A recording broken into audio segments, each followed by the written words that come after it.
Bonjour à tous, nous nous retrouvons aujourd'hui au Kraken Bar au centre de Montpellier et je suis en très bonne compagnie aujourd'hui car je suis avec Marcan qui va m'accompagner au long de cet épisode pour l'animer, Alexandre Volpato et Vincent Gernigon. Je vous laisse vous présenter, peut-être commencer avec toi. Très bien, donc moi je suis ingénieur INSA Lyon 2008. J'ai fait un stage dans le domaine du solaire. J'ai naturellement continué dans cette voie. Je suis resté dans ce bureau d'études à différents postes. J'ai basculé dans une autre entreprise qui est également dans le solaire. Mais assez rapidement, j'ai pris en main ce qu'on appelle l'innovation dans la boîte. Et je pense qu'on en parlera un peu. C'est le cas. Vincent Gernigon, pur produit de Toulouse, donc ingénieur NCA7 et docteur INSA. Génie chimique et bioprocédés de formation, et après j'ai cherché à toujours viser les petites structures, donc les PME et les startups. Je suis sur des startups sur du bioprocédé. Bon, on va tout de suite rentrer dans le vif du sujet. Déjà, Vincent, pour commencer, est-ce que tu pourrais définir ce qu'est pour toi la R&D? La R&D est une très bonne question. Déjà, dans recherche, tu as deux aspects.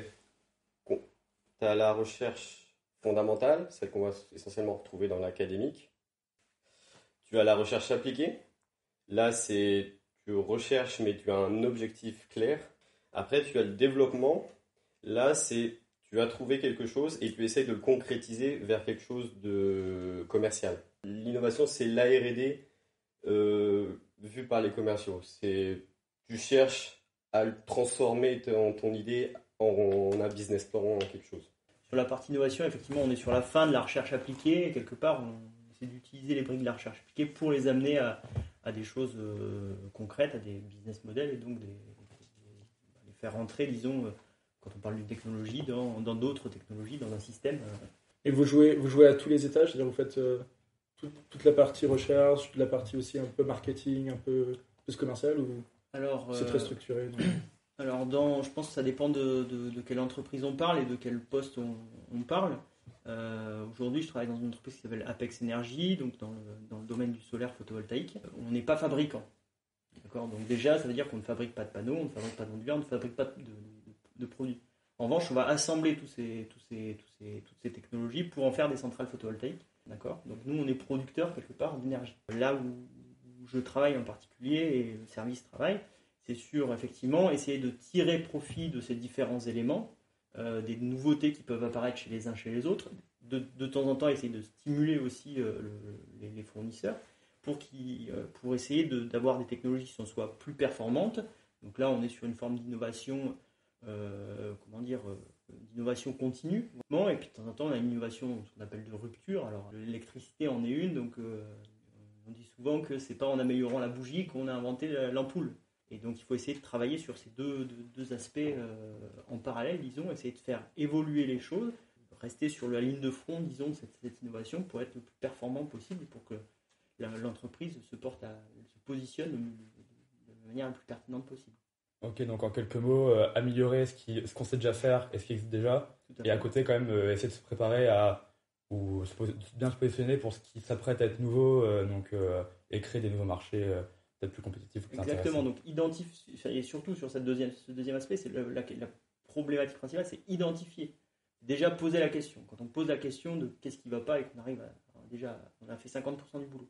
Et donc c'est identifier ces problématiques, identifier éventuellement des technologies qui y répondent, parce que dans tel autre domaine d'activité, on a déjà eu ces mêmes problèmes, et puis après les déployer sur notre champ d'activité. C'est quoi les qualités qu'on attend d'un ingénieur R&D et d'un ingénieur en innovation La curiosité. Et le plus gros de mon travail, c'est on me pose une question qui vient de nulle part, qui vient de mes supérieurs, qui veulent du chiffre. Et moi, je dois répondre, est-ce que c'est faisable ou non? Et si oui, comment?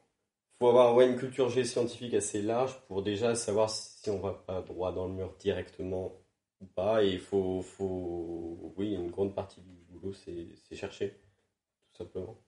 Je suis assez d'accord sur l'aspect curiosité. Ça amène l'aspect aussi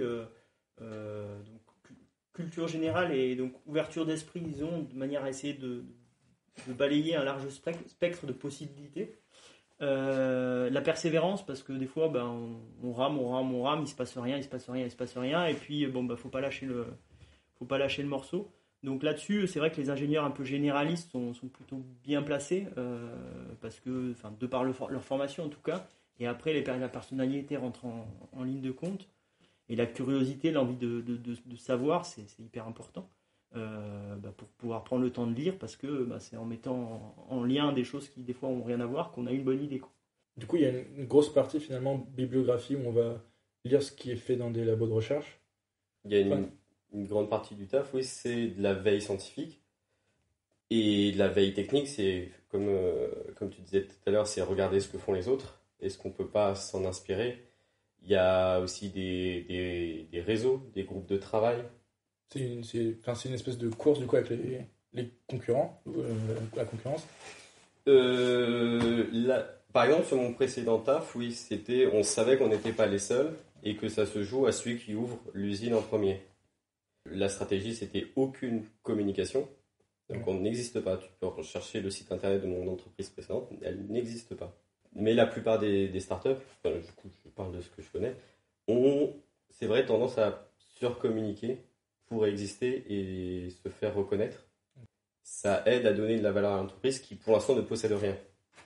Toi du coup c'est comment les principes sont un peu les mêmes. La veille concurrentielle est effectivement très importante. Chez les startups, c'est vrai que les startups ont besoin de cette visibilité parce qu'elles cherchent des fonds aussi, oui, pour les différentes étapes de leur développement, donc que ce soit au tout début ou un peu plus tard lorsqu'ils ont une preuve de concept ou des choses comme ça à valoriser, qu'on passe à une phase industrielle, il faut changer d'échelle, il faut arriver à trouver des fonds, et donc en fait elles ont besoin de communiquer pour attirer des investisseurs. À l'inverse, lorsqu'on va chercher des fonds, si on se met dans la position d'investisseur, pourquoi je vais investir chez lui plutôt que chez lui? Parce que lui il a l'air un peu meilleur. Et en fait, en tant que fonds d'investissement, vous n'êtes pas spécialisé dans le domaine. La technique fine qui est derrière, les risques, les hypothèses, etc. Il faut apprendre à en maîtriser, disons, le gros, mais il y a toujours la finesse, et ça, c'est le savoir c'est l'expertise qui va donner ça. Et l'expertise, elle est du côté des startups, même des entreprises. Vous parliez tout à l'heure un petit peu chacun de veille technologique. Il y a la notion de brevet aussi, qui pour les boîtes, par rapport au labo, cristallise un peu les découvertes de l'entreprise. À quel moment on se place dans l'inspiration et à quel moment on bascule dans le plagiat? C'est quoi la nuance entre les deux et comment on la voit, comment elle est peut-être au niveau légal, comment elle est placée?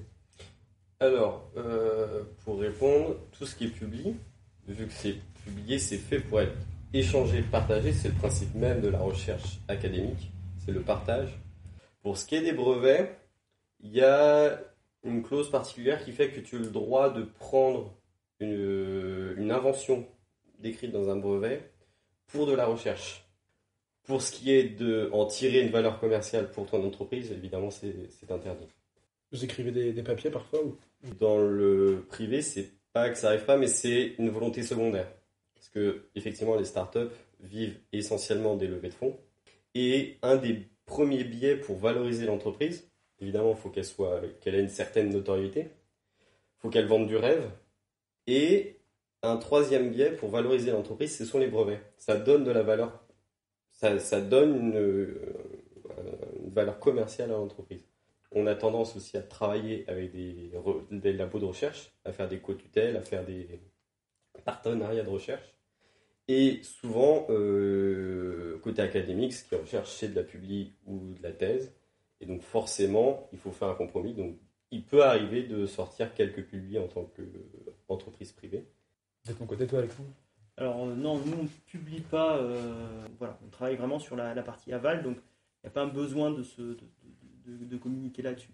En revanche, sur la partie brevet, aujourd'hui, ma vision des choses, c'est que c'est très mouvant. C'est-à-dire qu'il y a des brevets effectivement qui permettent de valoriser des startups, comme tu l'as dit. Donc il y a cette capacité aussi qu'ont développé certaines entreprises à utiliser ce qui était publié, même en tant que brevet, pour pouvoir en faire quelque chose d'autre et contourner quelque part la propriété intellectuelle. Donc aujourd'hui, c'est vrai qu'il y a toujours une analyse un peu risque-bénéfice de publier un brevet. Est-ce que je publie ce que je sais faire? et d'embêter un peu les concurrents. Ça va durer 3 à 5 ans, le temps que les gens arrivent à contourner le brevet. Mais ça permettra de poser en tout cas une pierre et de dire on est là et prendre un coup d'avance. Tu le brevettes à une échelle, donc ça peut être la France, ça peut être l'Europe, ça peut être le monde, ça peut être certains pays. Donc ça, il faut en tout cas, ça coûte des sous aussi d'aller le breveter à droite à gauche. Ce qui mène à ce que notamment certaines grandes entreprises, lorsqu'ils ont un brevet qui a réellement de la valeur, ils en déposent des dizaines autour de manière à un peu flouter les choses. C'est lequel qui est important. Voilà, donc on noie un peu les concurrents derrière un espèce d'écran de fumée, disons. Ça donne le temps, 1 an, 2 ans, le temps de comprendre un peu quel est le brevet important, de reproduire la manip et d'essayer de se dire bon, ok, il y a eu une avancée qui a été faite là. Comment nous on fait pour pouvoir en bénéficier? Soit on essaie de négocier commercialement pour pouvoir utiliser le brevet, ça peut être le cas aussi. Certaines entreprises monnaient un peu des royalties sur des brevets. Soit on essaie de contourner, de trouver une technologie concurrente en améliorant un peu le système. Et du coup, il existe 2 grandes stratégies. Ce qu'il faut savoir avec les brevets, c'est qu'à partir du moment où c'est posé, c'est rendu public. Et à partir du moment où c'est rendu public, c'est-à-dire que le concurrent sait ce que vous faites. Ce qui n'est pas forcément idéal. Soit il sait comment vous positionnez, il peut réagir, soit il sait d'imiter ou non. Et il y a une deuxième stratégie, c'est le secret. Ça existe aussi. Il y a aussi des entreprises qui font de l'innovation, de la recherche de points, sans jamais la moindre communication. Tu as peut-être signé une clause de confidentialité Par exemple, voilà, sur mon ancienne entreprise, j'ai signé une clause de non-confidentialité assez chargée, par exemple. Okay. Il y a une échelle temporelle aussi sur les... Et voilà, alors, par exemple, sur une clause de non-confidentialité, c'est comme les brevets, tu as une zone géographique, un secteur d'activité et une période. Et une compensation financière. Parce que par exemple, parfois ça peut être très contraignant. Par exemple, juste on t'interdit de faire ton propre métier sur l'Europe pendant 5 ans. Vous parliez tout à l'heure de levée de fonds. Vous allez puiser où les ressources financières? C'est l'État, c'est le privé? Au stade vraiment du tout début de la start-up, il y a énormément un taux d'échec énorme sur les startups. Il y a 4 sur 5 qui meurent. Il n'y a que l'État qui peut se permettre de financer à perte à ce point-là. Après, une fois qu'il y a la preuve de concept, tu fais une vraie levée de fonds auprès de fonds d'investissement. Et là, en général, tu montes une petite équipe et tu essayes de concrétiser ta preuve de concept. Et en général, il y a une 3e phase de levée de fonds. Et c'est sur cette 3e levée de fonds, qui est vraiment conséquente, en général, c'est par exemple fabriquer l'usine. Et là, on parle vraiment en millions. Et en général, il n'y a aucun investisseur qui va donner des millions sur quelque chose qui n'existe pas. Donc, il faut déjà que la startup ait généré un chiffre d'affaires, par exemple. Ce qui est assez difficile. En fait, cette période entre la 2e et la 3e levée de fonds, ça s'appelle la vallée de la mort. C'est là où toutes les startups décèdent. Parce qu'en fait, réussir à transformer une preuve de concept, c'est-à-dire une manip de laboratoire, en quelque chose de commercial et qui génère un chiffre d'affaires, en 3 ans, c'est extrêmement difficile. Et c'est en général là où il y a le plus gros taux d'échec en termes d'innovation. Et si jamais ça marche, bah du coup... On structure le marché de la R&D, innovation, on l'appelle comme on veut. Mais les gens qui portent souvent des idées ne sont pas forcément des gens qui savent les commercialiser. Et cette vallée de la mort, là, elle est là aussi parce que il faut transformer l'entreprise avec des moyens contraints et intégrer des compétences aussi qui ne sont pas forcément dans le scope de départ. Donc vous avez des grands groupes français qui portent en tout cas donc des espèces de pépinières d'entreprises en leur sein. Donc c'est des employés qui vont pousser des idées, des recherches qu'ils ont faites jusqu'à l'étape d'en faire des entreprises. Du coup, quand vous avez un objectif, et une fois que vous trouvez une solution, vous cherchez à toujours améliorer cette solution, il faut chercher d'autres solutions, même totalement opposées. Il faut faire vivre les choses, ouais. Il faut faire vivre les idées, il faut faire vivre les manières de faire. Il faut aussi comprendre pourquoi telle chose a marché, pourquoi telle autre ne l'a pas fait. Donc, c'est toujours être dans l'analyse aussi. Dans l'analyse de ce qu'on fait, ça on le fait et on le fait bien. Ça on le fait et j'ai vu quelqu'un qui le faisait différemment et mieux. Sur l'innovation et la R&D, il n'y a pas d'attendu. Donc en fait, en tout cas la manière dont ça se passe dans mon entreprise, c'est que j'amène des idées qui sont challengées. Voilà, mon patron me dit ça c'est bien, ça c'est pas bien, ça on y repensera plus tard. Voilà, mais ça on le sélectionne. Voilà. Donc, et cette idée-là, comment on la met en œuvre?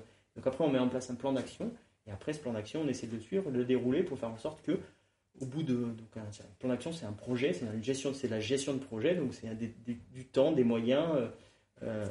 Voilà, donc on essaie de dérouler ce plan d'action pour avoir des résultats à la fin qui sont ceux escomptés ou pas. Voilà. Toi, c'est la même méthode de travailler ou pas du tout? Une fois que tu as rempli l'objectif. Je suis beaucoup plus en amont et le travail n'est jamais fini. À partir du moment où l'usine n'est pas construite, il y a toujours quelque chose à faire. Tu fais étape par étape. Le plus simple, c'est la marche en avant. Moi, par exemple, là en ce moment, je transforme des algues en plastique. Donc, d'abord, il y a savoir faire pousser les algues. Après, il y a savoir transformer les algues. Et après, il y a savoir fabriquer le plastique. Le cahier des charges, il bouge tout le temps un petit peu. Au départ, on avait certaines contraintes. Maintenant, on essaie de faire des contraintes. Enfin, on a des contraintes différentes. Des contraintes de qualité qui sont plus élevées, par exemple, que ce qu'on faisait au départ, sur les terrains d'implantation, sur l'aspect environnemental des choses, sur un bilan carbone sur les modules, sur tout un tas de. Enfin, on a une montée aussi en compétences de la filière. Donc, on se regarde dans une glace et on se dit, ok, ça ressemble à un panneau solaire, mais il est moche. Donc, on essaie de l'améliorer. Voilà. Donc, après, vous êtes dans deux domaines différents, mais est-ce que ça évolue très vite, la technologie en ce moment? Là, pour le coup, je parle pour la filière des algues.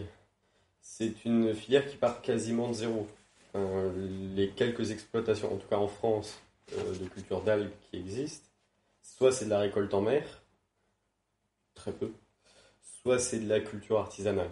Donc là, il y a un peu plus la notion de on part de zéro et on essaye de réaliser au mieux avec l'état actuel des connaissances. Mais par contre, c'est un secteur qui évolue très très vite.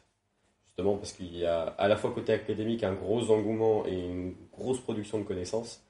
Et côté privé, un gros engouement aussi.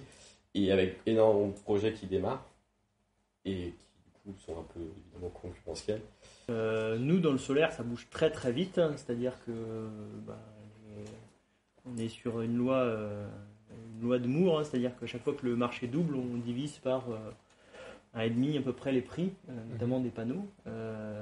Les technologies aussi, on est sur des technologies, sur les onduleurs, on est sur des technologies d'électronique, donc des choses qui bougent également très très vite. Oui, on est en perpétuel, on a un sentiment de bouger très très vite. Oui. Et puis c'est pareil, le solaire il y a 10 ans ça n'existait pas, il y a 15 ans ça n'existait pas ou quasiment pas en France, les puissances étaient ridicules. Et c'est aussi sur les manières de faire, on ne fait pas la même chose lorsqu'on a un parc d'une certaine taille et lorsqu'on a 4 fois ou 6 fois ce parc. Voilà, donc oui on est en perpétuel mouvement et il y a, dans ma branche j'ai un sentiment d'être sur une espèce de course effrénée, à s'améliorer, à fonctionner. On est de plus en plus en train de se rapprocher de mécanique de marché d'électricité, donc c'est-à-dire où on travaille on est en véritable compétition avec du nucléaire, du gaz, etc. Et donc là, on découvre encore un nouveau monde, puisque en fait, on va se comparer à des gens qu'on ne connaît pas. Après, c'est peut-être technique, mais il n'y a pas un aspect écologique dans les bouteilles plastiques en algues? Nous, ce qu'on essaye de faire, par exemple, en ce moment avec Eranova, le but, c'est de remplacer une partie de cette matière pétrole par de la matière algale, donc des algues, essentiellement des algues d'échouage. Donc en plus, les algues vertes, celles qui sont sur les plages, qui puent et qui font chier, tout simplement. Donc le but, c'est en plus de valoriser, si possible, autant que faire se peut, un déchet qui a un coût économique et sociétal pour les communes qui sont touchées par ces échouages d'algues. On en produit aussi. Et le but, c'est de remplacer, de soustraire une petite portion de pétro-sourcé par du biosourcé, tout simplement. Tout en essayant, évidemment, de garder des propriétés physiques et mécaniques intéressantes pour le matériau. Très bien. Peut-être une petite question pour conclure. Donc, vos métiers, c'est quand même des métiers de l'innovation, recherche et développement, des métiers qui sont dont le but est de trouver des solutions, progresser, avancer sur des technologies existantes ou non. Est-ce qu'il y a un moment où on arrêtera de progresser là-dessus, on aura atteint un cap où on fera une petite ouverture pour la fin? C'est cadeau. Waouh. Vous avez 2 heures. J'ai pas l'impression. J'ai l'impression que c'est propre de l'humain d'avoir envie de faire différemment, mieux, autrement. Le mieux est toujours sujet à des considérations, disons, quelque chose est mieux que quelque chose d'autre en fonction de valeur. Donc il faut toujours voir ce qu'on met derrière. Mais en tout cas, on veut toujours faire autrement et voir s'il est possible de faire autrement. Donc non, j'ai pas l'impression. J'ai l'impression que dans tous les cas, c'est des métiers d'avenir. C'est des métiers qui permettent à une entreprise de voir l'avenir. Donc c'est des métiers qui sont importants à l'échelle d'une entreprise, quelle que soit sa taille. Voilà, et c'est des métiers qui sont plutôt valorisants dans le sens où on ne travaille pas sur des manières de faire du passé, on essaie de se projeter. Donc on n'est pas, on n'est pas à la remorque d'une entreprise, on est plutôt dans la locomotive, quoi. Voilà, donc ça c'est très important. Et la particularité, en tout cas, dans l'entreprise où je travaille, j'ai 2 casquettes qui sont d'une part gérer l'exploitation, donc le service qu'on appelle le service performance et l'innovation. Et je trouve que c'est très important d'avoir ce bouclage, disons, de regarder ce qui s'est fait pour pouvoir essayer de projeter sur ce qu'on va faire. Et là, c'est une passerelle qui est vraiment très intéressante parce que, en fait, on arrive à voir les erreurs et les conséquences des erreurs qu'on a faites dans la phase de construction, dans la phase de conception, etc. pour pouvoir se dire, non, ça, il ne faut plus le refaire parce que ça, c'est vraiment un boulet qu'on va traîner pendant des années et des années. Et donc, il faut faire autrement. Et donc, de penser en fonction des erreurs qu'on a faites, c'est vraiment très enrichissant parce que c'est des erreurs qu'on apprend. Et effectivement, d'être à cette position-là, c'est vraiment, en tout cas, ça donne des outils pour faciliter la tâche. De ton côté, Vincent. La science est infinie. Il n'y aura pas de fin. Ok. Toi, à ton échelle, dans ton métier, admettons que d'ici quelques années, vous arrivez à trouver le process et à le pérenniser. Est-ce qu'il y aura toujours des manières Des nouvelles applications, ouais. Des nouvelles matières premières. Là, par exemple, on travaille sur l'algue verte, celle qu'on trouve en France, notamment en Bretagne, ou ici, en Camargue, c'est plus dans les étangs. Après, des algues d'échouage, il y en a aussi, par exemple, dans les Caraïbes. Les sargasses, il y a la mer des sargasses, c'est une catastrophe absolue. Ça peut être une nouvelle biomasse, par exemple, une nouvelle façon d'approvisionner. On peut aussi avoir des nouvelles applications. On a une matière qui a plein. Nous, on fait une valorisation assez simple. C'est-à-dire qu'on prend la matière, on la raffine, on la sépare en 2, et après on l'intègre dans des plastiques en fonction des propriétés qu'on souhaite. Mais on peut imaginer 1000 autres applications dans les matériaux, avec ou sans plastifiant, avec ou sans... Non, c'est beaucoup trop vaste. Ça marche. A priori, pas de borne à l'innovation. Ça marche. Bon, je pense que c'est la fin de cette discussion. Merci à tous d'être venus. Merci. Et puis, donc on était au Kraken Bar à Montpellier, dans le centre. Merci à eux de nous avoir invités pour ce cadre très sympathique. Au revoir. Au revoir. Au revoir.